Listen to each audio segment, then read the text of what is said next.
Bakul pentol. Iya. Berarti roda perekonomian sinden berjalan terus. Kados kula ngenten iki lho, Mbak. Nek tanggapan yo ndalang, nek mboten enten nggih ngarit. Sebabe mbah-mbah biyen ngene, Nduk. Piye, Mak?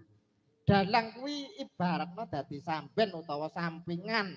Ya kudu tani, ya kudu ingon-ingon raja kaya. Ngono ya, Mak.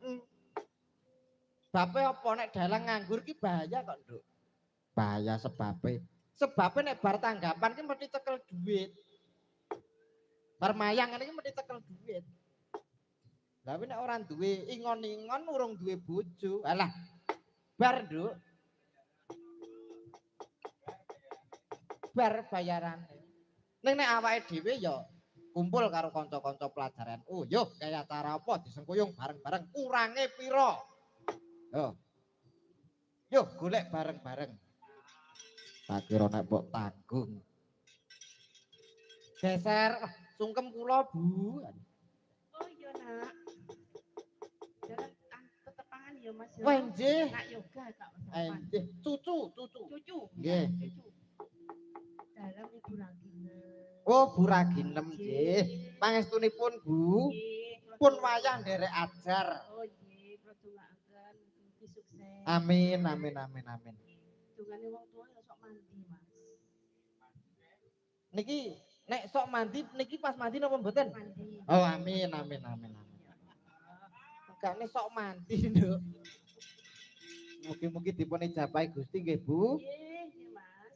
Pidalem saking pundi Bu kula kok ketingale nembe mangertosi panjenengan. Pancen iki yo sinden udon-udon lho, Mas. Lah udone pinten? Hah, udone. Dalem paras, Mas.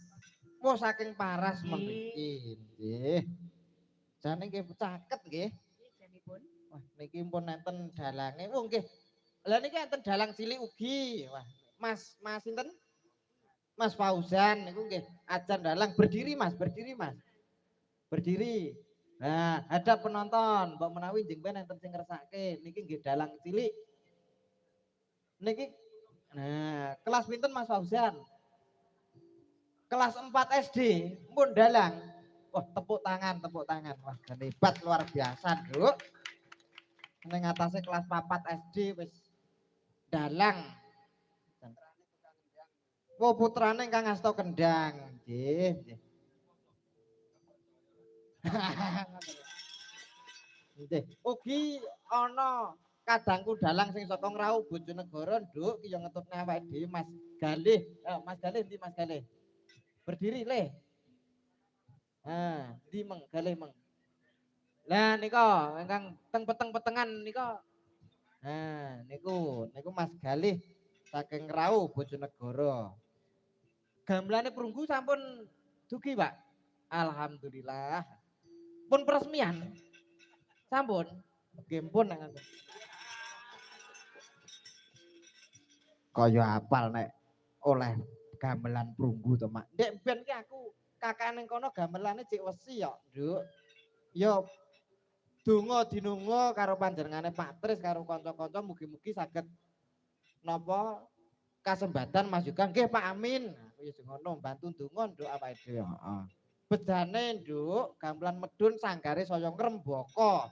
Ana sanggar tari, ana sanggar wayang kulit, sanggar krawitan. Insyaallah mbok menawa kingkun Nduk mentas saka kene.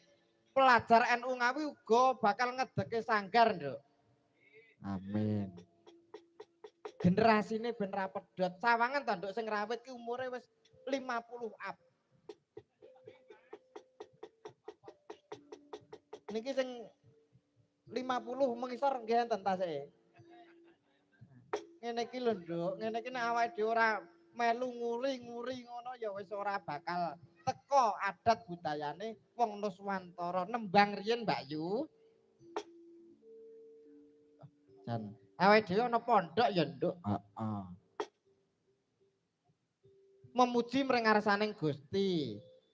Hasbunallah wa ni'mal wakil, nikmal maula wa ni'man nasir, Nduk.